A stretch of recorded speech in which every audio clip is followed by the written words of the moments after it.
Welcome to episode 30. Let's get started. First word is avoidance, which is a noun that is defined as the act of staying away from or avoiding something, especially something unpleasant or unwanted. For example, his avoidance of social gatherings became evident as he always found excuses to skip parties and events. Our second word is avouch, which is a verb that is defined as to affirm or declare with confidence, to assert as true or genuine.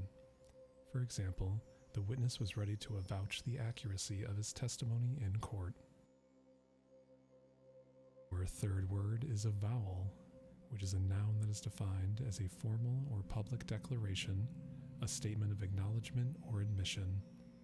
For example, his avowal of love to her left her speechless and overwhelmed with emotion. Our fourth word is avowed, which is an adjective that is defined as declared or stated openly and without reservation, acknowledged as true or genuine. For example, he is an avowed supporter of environmental conservation and actively engages in green initiatives. Our fifth word is avulse, which is a verb that is defined as to forcibly tear away or separate, especially from the body. For example, the surgeon had to avulse the damaged tissue to prevent further infection. Our sixth word is avuncular, which is an adjective that is defined as kind, indulgent, and benevolent, especially in a protective or guiding manner, characteristic of an uncle. For example, the avuncular old man always had wise advice to offer his young nieces and nephews. Our seventh word is await, which is a verb that is defined as to wait for, expect, or anticipate something to happen or be delivered. For example, the travelers eagerly awaited the arrival of their tour guide to explore the ancient ruins. Our eighth word is awake, which is a verb or an adjective. The verb is defined as to stop sleeping, to become conscious from sleep or rest. The adjective is defined as in a state of being awake, not asleep. For example, she decided to awake early to catch the sunrise over the horizon. Our ninth word is awaken, which is a verb that is defined as to cause someone or something to wake up or become aware, to bring out of sleep or inactivity. For example, the smell of freshly brewed coffee will awaken even the sleepiest of souls. Our 10th word is awakening, which is a noun or an adjective. The noun is defined as the act of waking up from sleep, a coming to consciousness. The adjective is defined as relating to the process of becoming aware or enlightened. For example, the soft sound of birds chirping outside her window welcomed her to the peaceful morning awakening. Our 11th word is award, which is a noun or a verb. The noun is defined as a prize or honor given to recognize achievement or excellence. The verb is defined as to give something as a prize or honor for an achievement. For example, the prestigious award ceremony celebrated the outstanding achievements of talented artists. Our 12th word is awardee, which is a noun that is defined as a person who receives or is given an award. For example, the awardee of the scholarship expressed gratitude and promised to make the most of the educational opportunity.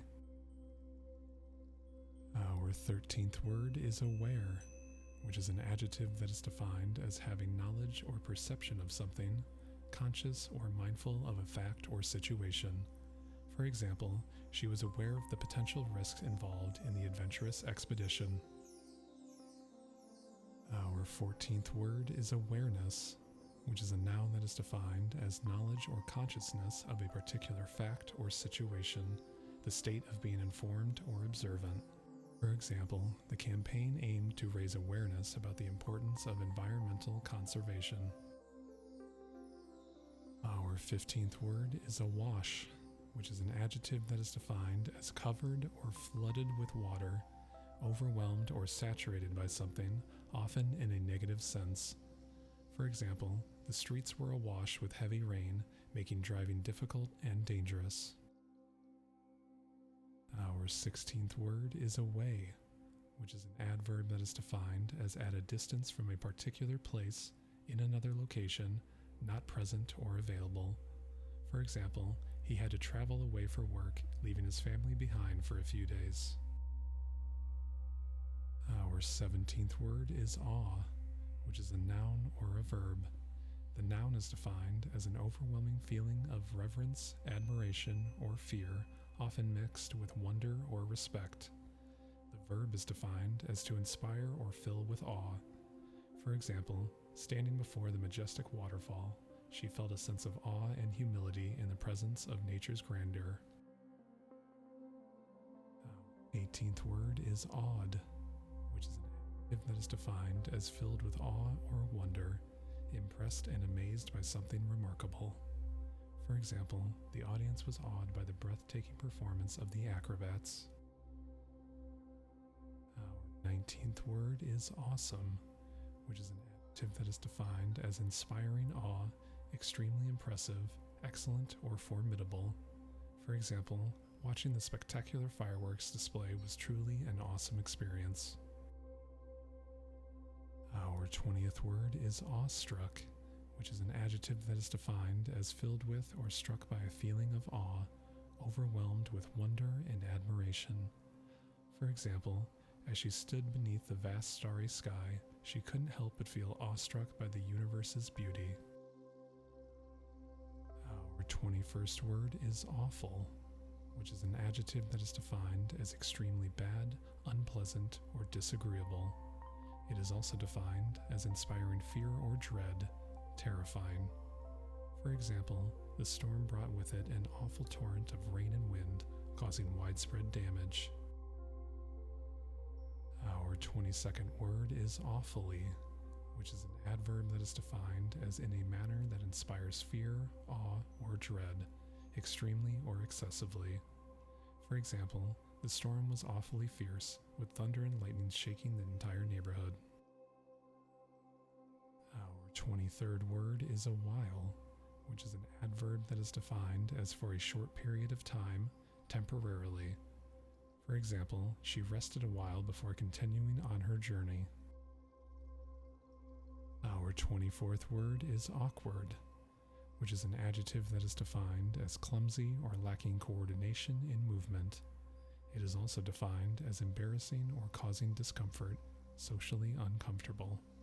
For example, he felt awkward at the party because he didn't know many people there. Our 25th word is awl, which is a noun that is defined as a small pointed tool used for making holes in wood or leather. For example, the leather worker used an awl to punch holes in the leather belt. Our 26th word is awning, which is a noun that is defined as a sheet of canvas or other materials stretched onto a frame and used to provide shade or shelter from the sun or rain. For example, the outdoor cafe had colorful awnings that shielded the diners from the scorching sun. Our 27th word is awoke, which is a verb that is defined as the past tense of awake, to stop sleeping and become conscious. For example, he awoke early in the morning feeling refreshed and ready to start the day. Our 28th word is awry, which is an adjective or an adverb that is defined as away from the planned or expected course, askew or tilted. For example, the picture on the wall was hanging awry, so she straightened it to make it level. Our 29th word is axe, which is a noun or a verb. The noun is defined as a tool with a sharp-edged blade fixed to a handle used for chopping wood or other materials. The verb is defined as to cut or chop with an axe, to remove or terminate abruptly. For example, the lumberjack swung his axe with precision, splitting the logs into smaller pieces. Our 30th word is axial, which is an adjective that is defined as relating to, situated on, or around an axis, central or fundamental to something. For example, the engineer made adjustments to the axial alignment of the machine's components for better performance. Our Our 31st word is axillary, which is an adjective that is defined as pertaining to or situated near the armpit. For example, the doctor examined the patient's axillary lymph nodes for any signs of inflammation or infection. Our 32nd word is axiological, which is an adjective that is defined as relating to the study of values and value judgments, especially in ethics and aesthetics. For example, philosophers often engage in axiological debates to determine the nature of intrinsic values. Our 33rd word is axiom, which is a noun that is defined as a statement or proposition that is regarded as self-evidently true without the need for proof, a fundamental principle. For example, all triangles have 3 sides is an example of a mathematical axiom. Our 34th word is axiomatic, which is an adjective that is defined as self-evident or universally accepted as true, based on axioms. For example, in the realm of logic, certain truths are considered axiomatic and form the foundation for reasoning. Our 35th word is axis, which is a noun that is defined as an imaginary line about which a body rotates or revolves, a central line or core around which other elements are arranged. For example, the Earth's axis is tilted, causing the change in seasons as it orbits around the sun. Our 36th word is axle, which is a noun that is defined as a shaft or spindle on which a wheel or pair of wheels revolves, allowing them to rotate freely. For example, the car's wheels turn smoothly on the axle, making the journey comfortable and efficient. Our 37th word is azure, which is an adjective or a noun. The adjective is defined as of a bright blue color like the clear sky. The noun is defined as the bright blue color of the sky on a clear day. For example, the ocean's waters were a stunning shade of azure, complementing the blue sky above. Thank you so much for watching. Don't forget to like and subscribe, and I'll see you in the next episode.